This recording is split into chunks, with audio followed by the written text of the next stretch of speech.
And we're live. Hello there, everybody. Welcome to another fantastic live episode of Dream Business Radio. I'm your host, Captain Jim Palmer, the Dream Business Coach. I'm the founder of the Dream Business Mastermind and Coaching Program, creator of No Hassle Newsletters, host of Dream Business Radio. This is my weekly podcast that I created almost 11 years ago to help you build your dream business by sharing information and great guests like today. This is episode 585. My very special guest is Wayne Mullins. Wayne, how you doing today? I'm doing great. I'm excited for our chat today. I am also. And hey, folks, real quick, this episode of Dream Business Radio is brought to you by the Dream Business Mastermind and Coaching Program. If you're an entrepreneur who wants to grow a more profitable business faster, create multiple streams of revenue, and if you want to learn how to charge what you're worth so you too can work just 3 days a week, then you want to be part of this extraordinary virtual mastermind group led by me, Captain Jim. You can learn more at Dream Biz Coaching, dreambizcoaching.com. That's it. I want to get right into today's show. So I'm going to properly introduce Wayne. Wayne Mullins is a husband, father of four. Wow, it's just like me. I thought it's like that's a big family these days, right? So he's an entrepreneur, obviously, and he's the founder of Ugly Mug Marketing, which is one heck of a cool name. And he's also the creator of Freelance Accelerator and author of Full Circle Marketing, a wonderful book that I've had the pleasure of perusing a little bit. Haven't gone cover to cover yet because I've got 3 books I'm launching for my clients. So my time going turning pages is pretty limited. Anyway, he's an out of the box, against the grain thinker, and it has more than paid for his company, his clients. He leads from the heart and is passionate and unapologetic about doing so. As founder and CEO of Ugly Mug Marketing, is one of the most unique and successful marketing agencies in the world. Wayne has personally trained more than 20,000 marketers, launched New York Times bestsellers, and helped a client grow from $20 million to more than $600 million in less than 5 years. And he's got a very cool couch in the background. So Wayne, welcome to Dream Business Radio. So glad to have you again. Thank you so much, Captain. As we were chatting kind of before we went live here, I think it's super fascinating that we're in this season right now where so many people are already clocking out and checking out. Yes. And this is a wonderful opportunity for us in business and focused on marketing to really carve ourselves out a little time where we can focus on our business instead of in our business. That's true. And I think besides this time period right now, we'll call the holidays, the other one is the summer. Some people, I'm not going to promote too much in the summer. People are on vacation. Like, who takes 3-month vacations? I always look at that as an opportunity. If people are a little less busy, you got more of a shot of rising up to the top and getting your message read. I've got a lot of clients who are doing some promotions right now because end of the year it's always worked well for me. So anyway, I concur a lot. So Wayne, catch me up a little bit. I mean, you've got a very successful marketing agency, Ugly Mug Marketing. Did you go to school for marketing? Are you self-taught? Did your parents put you in school to become a CPA and you said the heck with that? Like, what's the background? Yeah, so the background is that I do have my degree in marketing. However, when I was in school about to graduate, I got turned on to this gentleman by the name of Zig Ziglar, who those listening or watching may be familiar with. And Zig sold me on the profession of selling. So I knew that I wanted to go into sales. So that's exactly what I did after I graduated. And funny thing happened is that as I actually honed my skills, as I got good at this challenging thing called selling, what happened was the revenue I was making for the company kept going up at a pretty drastic pace. And my pay, my salary, my commissions weren't going up at that same pace. And so I had this dangerous idea. What if I actually left and went and did something for myself? What if I took my sales skills and went and did something, sold something for myself? And the only other skill I had at that time, Captain Jim, was just simply that I could cut grass, right? Down here in Louisiana, the grass season is 9 months out of the year. And so I started a lawn and landscape company from scratch. And over the course of a 3-year period, grew that into the largest in our region. Oh my goodness. As a result of that growth, I started actually having other business owners, some of them actually clients of the lawn and landscape company, come to me and say, Wayne, what are you doing? We've seen the growth. We've seen it go from you by yourself in one truck to you and a couple of people to multiple crews, et cetera. What are you doing?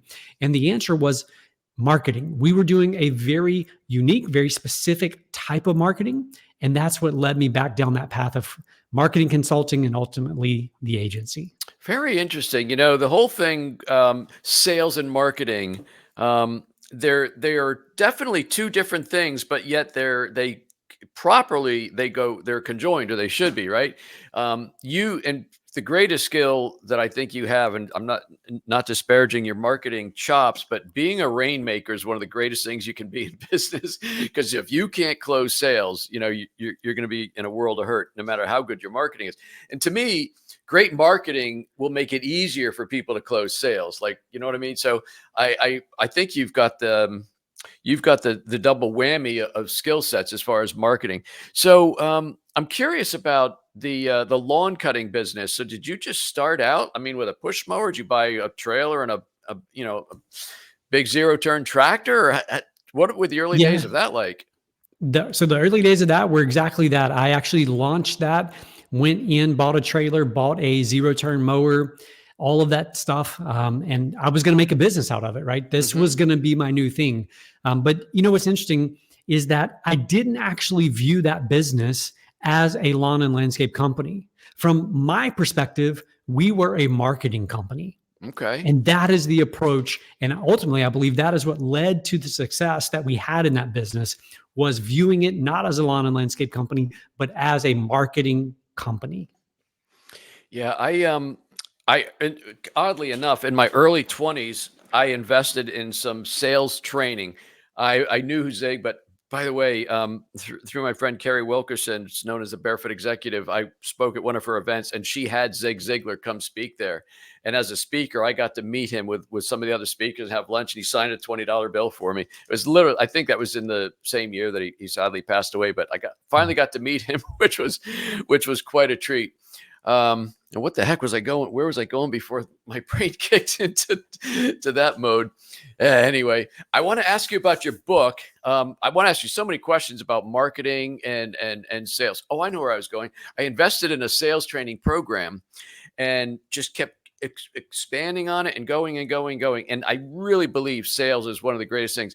And one of the trainers that I was working with, he said, Jim, when you master this, like you're getting really good at sales, it doesn't matter. You could sell literally anything. It could be cars, it could be stereos back in 70s and 80s. It could be stereos, it could be lawn care. Sales is like one of the most important things. How would you, I'm just curious, how would you actually rate sales and marketing? Which one is more important? Yeah, that's a tough question.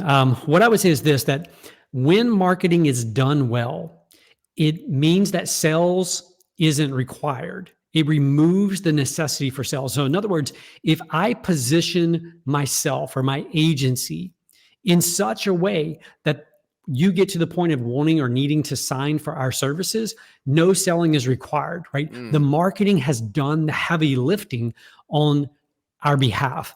And so they go hand in hand, though, right? I think that marketing, and this part of what I cover in the book, marketing is really just based on human psychology and math. That is it. Those two core things. And if you think about sales, sales is the exact same thing. It's human psychology and it's math.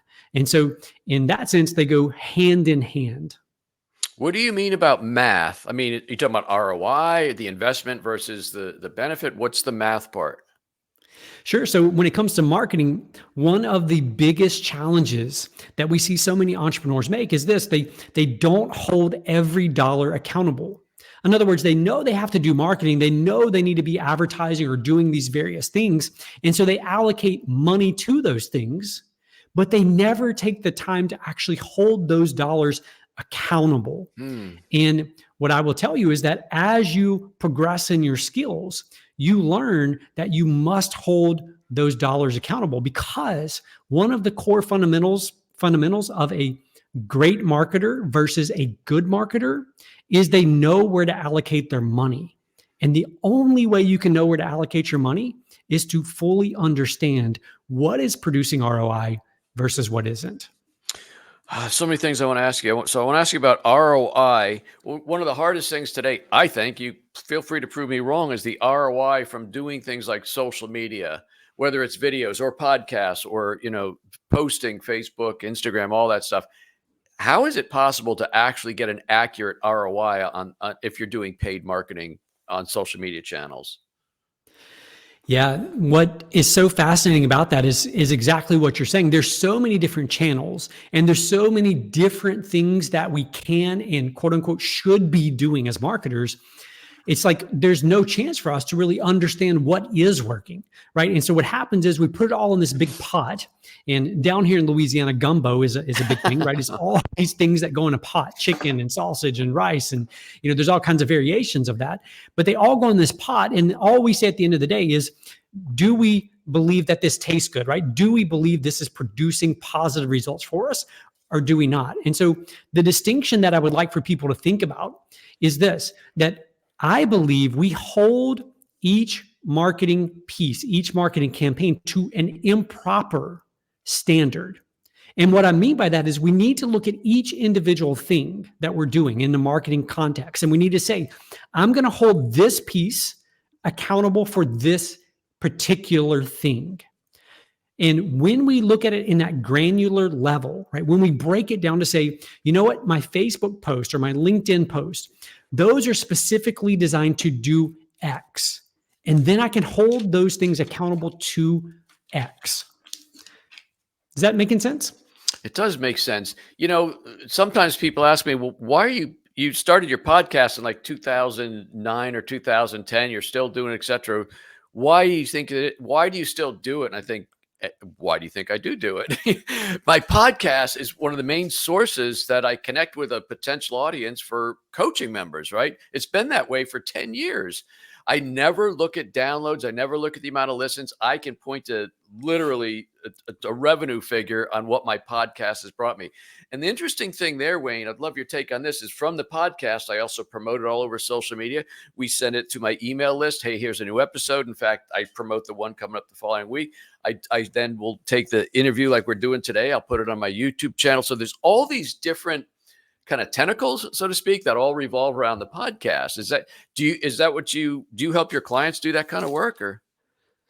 Absolutely. No, I love that you use that analogy of the tentacles, right? Going out and encompassing all these other things. So if you were to look at a picture of the front of our office building in downtown Alexandria, we have a massive mural of an octopus across the entire front of our building. I mean, it's probably, 60, 70 feet long and, 12 feet high or something. It's massive because that is exactly our approach. We believe that our responsibility as an agency is to ensure that your message is reaching the right people at the right time. And that's exactly what you're alluding to. The problem that we run into is often we become so impatient, right? We think, well, I'm going to go post on social media tomorrow, next week, next month. And then after a little bit of time, we start saying, well, this isn't working. This isn't working. Let me jump and go do this other thing. And so here's an important principle. Consistency creates miracles. Consistency creates miracles. And yet, part of it's because of our DNA as entrepreneurs, right? As entrepreneurs, we love the shiny new object. We love the next new thing. And so we don't discipline ourselves to stick with things, to build consistency in each of these platforms, just like you're talking about. I mean, at the beginning of this, I think you said this is episode 585, right? Yes. Consistency, right? That is so super consistent. Most people, if you look around, the ones who complain about marketing not working, the ones who complain that it's not effective are the ones who do 20 episodes and they say podcasting doesn't work and they jump to the next thing. Yeah, in 2009, I don't know if you remember this, but let's say 2008, if you want to do videos, you need like a $3,500 camera. 2009, Kodak produced a little flip camera that looks like a pack of cigarettes, little lens comes up. So I bought one of those, and me and a couple of my buddies that were also company owners, marketers, we started doing a weekly video show. Well, about 6 months later, I'm the only one still doing it. I did it for 5 years, only missed 3 weeks in 5 years, Wayne. And when I started my videos, I'm like, oh my gosh, I got two views. Hey, I got 4 views. Well, after about a year and a half, I was averaging 1,000 views every video. So there was a long ramp up. Thank God I stuck with it, because that really worked for me. But the thing that's interesting to me is and I had no idea about the octopus. That's like freaking me out a little bit, but is the idea with the tentacles is also leverage. So if I produce and record one podcast like we're doing now, and I put it out all over the place, including live, and then I'll put it out as an audio version, and then I promote it to email. That's leverage, right? I mean, that's really taking an asset and really helping it produce an even bigger ROI.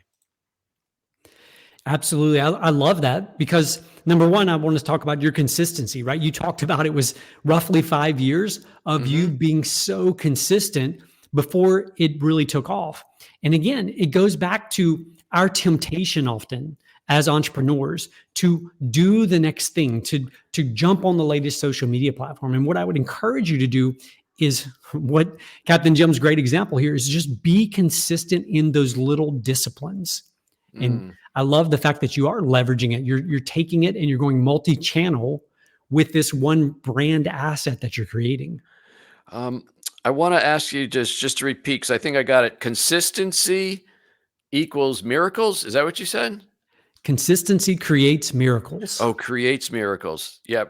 One of my clients, a great marketer himself, Jeff Herring, is listening. I know he's probably writing that one down.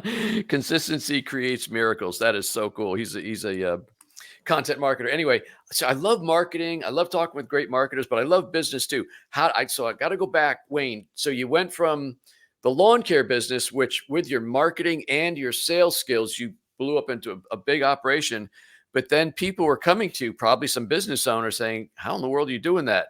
Is that when you started Ugly Mug Marketing? Did you sell the landscaping business, or? Yeah, so it was in the course of growing that business that other entrepreneurs started coming to me saying, what are you doing? And I started doing consulting. So I still had the lawn care company. I was just consulting on the side, showing them, teaching them exactly what we were doing for our marketing. And then it was actually one year in December that, I was trying to decide what to do with the lawn care company. We're in a small region, so the town we're in is 48,000 people. So in terms of growth, the only other option for us was to look at other territories. And the next town, that's the next large town, was about 85 miles away.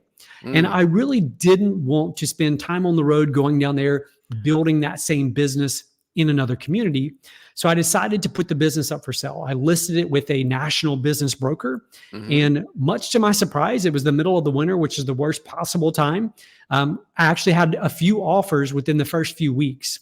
And so sold that business and jumped into building an agency full time. And how did that go? Like, I mean, how soon was it just a one-man show yourself? And then when did you start adding staff? Yeah, it was just myself. It was probably within the first year or so that I had my first part-time person working for me. And then slowly over the years, I've just grown. I'm a huge proponent of slow growth versus super rapid growth. And there's lots of reasons we could dive into that, but I believe in terms of a culture and building a great culture that sometimes our ambitions as entrepreneurs cause havoc and cause chaos within the organization. And so I really, really am passionate about the culture within our organization, the culture within our business. And, I believe that two things should be true. Number one, we should have a high performance culture.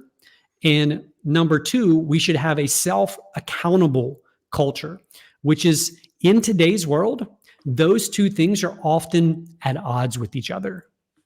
Right. So how many people are working at Ugly Mug Marketing now, Wayne? There's 15 of us. Wow. So at what point did you feel yourself going from, a skilled marketer, a very good salesperson / rainmaker, into having to become a leader?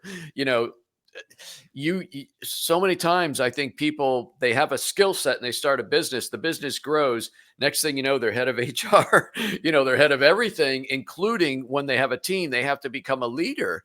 to inspire, motivate, keep, attract, staff. How do you spend most of your time right now? Man, this question for me, I could go down so many rabbit trails here, but what I would say is that for me, I never believed that I was a good leader or a good manager.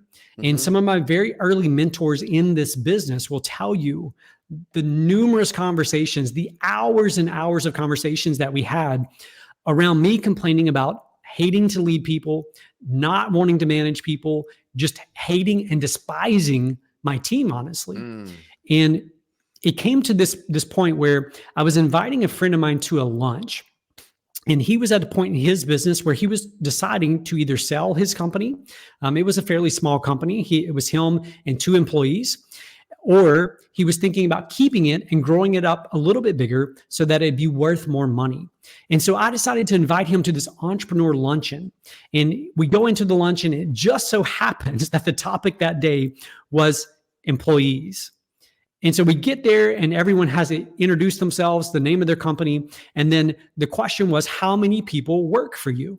And so we're going around the room and it gets to this person, the most successful in the room. Everyone knows who this person is. This person has about 600 employees at the time. Wow. And it gets to him and he says, my name is, my company is. And in terms of who works for me or how many work for me, he said it's roughly half of them.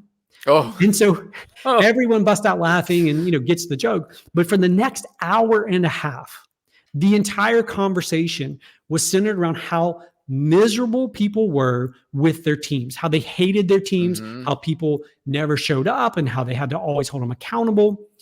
I left that meeting with this thought that if I don't change my approach to leadership, I'm going to end up just like them. You see, I was already Right. mostly like them. But I knew that's not what I wanted for my team. That's not what I wanted for my culture. And so it was in that moment that I had a decision to make. And that decision was, am I going to be intentional about building an amazing culture? Because before I'd always relegated culture. I'd always put it on the back burner saying at some point I'll address culture, right? When we're Hmm. bigger, when we're more successful, I'll address it. But it was in that moment that I had to make that decision. And so for me, one of the very first things I had to learn to do was to believe that I could be a good leader and a good manager. And that was the point of transition for me. That's awesome. What a great show. Hey, I want to ask you about your book, Full Circle Marketing. The very first line is people assume marketing has to be expensive, complex, and complicated, and they're wrong. It's a great opening line. You want to expand on that a little bit? Absolutely. I mean, if you are in any form of business and you look out at the world of possibility when it comes to marketing, you know that there's an overwhelming number of options available. And then when you start diving into how to do the actual things, right, it gets very complex very quickly. And here's what I've discovered is that the problem isn't that marketing's complicated or that marketing's confusing. The problem is we don't have a clear strategy that tells us what to do. So instead, we're stuck running from tactic to tactic, from social platform to social platform, and then we're complaining that none of them work. And it's not that. The reality is that your results that you're getting from your marketing are in alignment with your marketing system. So, in other words, if you're getting poor results right now in your business, it's because you have a poor marketing system in place. You Mm. fix that system, you fix that strategy, and you fix the results that come from that. Um, I want to ask you about a couple chapters in the book, but as usual, you're giving these great answers. Everybody's familiar with shiny object syndrome, and I believe that as entrepreneurs, we love to build, to create, we love the chase and the hunt. And next thing you know, you got something that's taking off. You either become bored with it, or you happen to build a company and you don't want to be the leader, so you go build something else, right? I think shiny object syndrome is a real dangerous thing, and I think it's getting worse because the amount of distractions you have, even with your phones and everything else. Um, what do you think about that? And so I'm asking that from two perspectives, not only from leading your great company, but when prospective clients come into you, And like you say, oh, I tried direct marketing, I tried direct mail. What'd you do? I mailed a postcard. What'd you do after that? Nothing. It didn't work. How do you get people to understand the length of time it takes to actually build a brand? Big question. Sorry about that. No, it's a great question, and it's a challenging question, to be honest. What I would say is this: that part of our job is education. Part of our job is teaching and training our clients how to properly think, not just about marketing, but about business in general. One of the most fascinating things to me, Captain Jim, is this: that when people come to us with a quote unquote marketing problem, 9 times out of 10, marketing is not the problem. Marketing is merely symptomatic of other things that are wrong, other things that are taking place. And it's so often true in our businesses that we believe we have X problem, when in reality, that is merely a symptom of a root cause problem. And because of this shiny object syndrome, right, where we're looking for the next big thing, we don't take the time. We aren't disciplined enough. We aren't consistent enough to dive into and explore what is the actual root cause of these issues. So, long-winded answer to your question, but the answer is we have to educate them. We have to teach them that this is a multifaceted, right? It's like the octopus tentacles. It's not a one-hit wonder. It's going to take consistency, and it's going to take consistency in a lot of different areas. It's fascinating. Chapter, let's see, what chapter was it? Chapter 2, the title of it is There Is No Hope. I mean, are these just clever hooks, or what is that chapter about? That chapter is simply about this, that, hope and prayer do not make for good marketing strategies. Right. And it goes back to exactly what you were just saying. I did the postcard. I hoped and prayed it would work. No one responded. Therefore, postcards don't work, or direct mail doesn't work. So what happens is when we're not strategic, when we don't have a clear, consistent plan in place, we are stuck relying on what I call the hope and prayer strategy. And I'm all for hope and prayer, but they usually don't produce great marketing results. Right. And something you said earlier, we got about 3 minutes, and I've got 52 questions. So I'm gonna have to beg you to come back at some point, maybe in the first quarter next year. Often when people come and they say, I've got a marketing problem, we're not closing enough business, it's really not marketing. It's that your marketing's working. It's either driving people into your store, if you're brick and mortar, it could be driving them to a website, it could be driving them to a phone line, it could be driving them anywhere. And that's where the big disconnect is.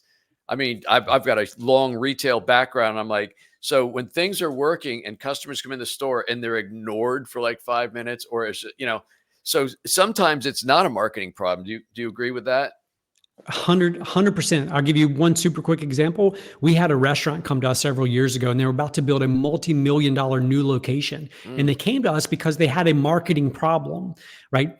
And we went and looked at their online reviews, and they were on average rated 3.1 stars out of 5. Oh, not good. And so we go into the meeting and we say, look, you don't have a marketing problem. You've got a service. You've got a food quality problem. Until those things are resolved, all the marketing in the world is merely going to put lipstick on a pig. Yes. And they're going to be mad at you because they're going to be investing in marketing. They're going to keep saying it's not working, but they're just pissing off more and more people. Wow. Wayne, I hope you will come back maybe early 2024. We've got a lot more to cover.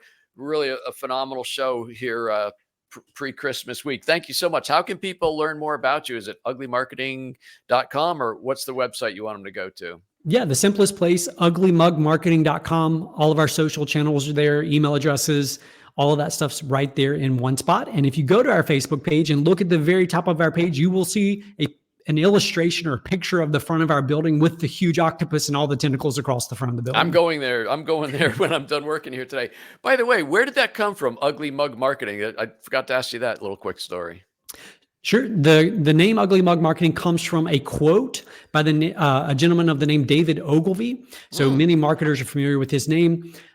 David Ogilvy, inside his agency, had a quote or a saying that was simply this: I would rather you bring me an ad that's ugly and effective over one that's beautiful but isn't.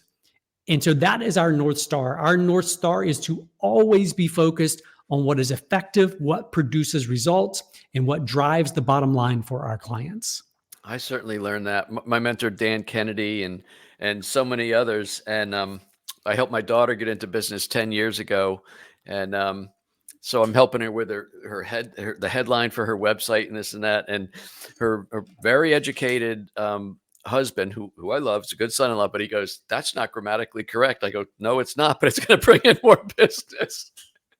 I'll never forget that story. Wayne, thank you so much. It was a fantastic interview. Really appreciate your time today. Thank you, Captain Jim. I always enjoy chatting with people like yourself who are pushing ideas forward and encouraging other entrepreneurs. So thank you. Awesome. Hey, folks, connect with Wayne at uglymugmarketing.com. Go see the picture of the big octopus. I promise I didn't know about that when I asked that question. And you can connect with him there. You can connect with me at getjimpalmer.com. Again, if you're interested in joining about 24 other smart entrepreneurs in my Dream Business Mastermind, this is the last year to do it. Captain Jim's retiring at the end of 2024. Go to dreambizcoaching.com, dreambizcoaching.com. This interview will be on YouTube tomorrow. That'll probably be the easiest way for you to share it with your friends because it is worth sharing. You can get free copies, digital copies of all of my books over my shoulders here at Amazon. They're free as Kindle books. They're Nook books at Barnes & Noble. They're also in the iBook store. And until this time next week, let me change what I say 585 times. I'll be off next week, so no live interview, but I will return January 3rd with another fantastic interview. So until then, I want to wish everybody a joyous, safe, and happy holiday. I am Captain Jim Palmer, the Dream Business Coach. You take good care. Thank you, Wayne.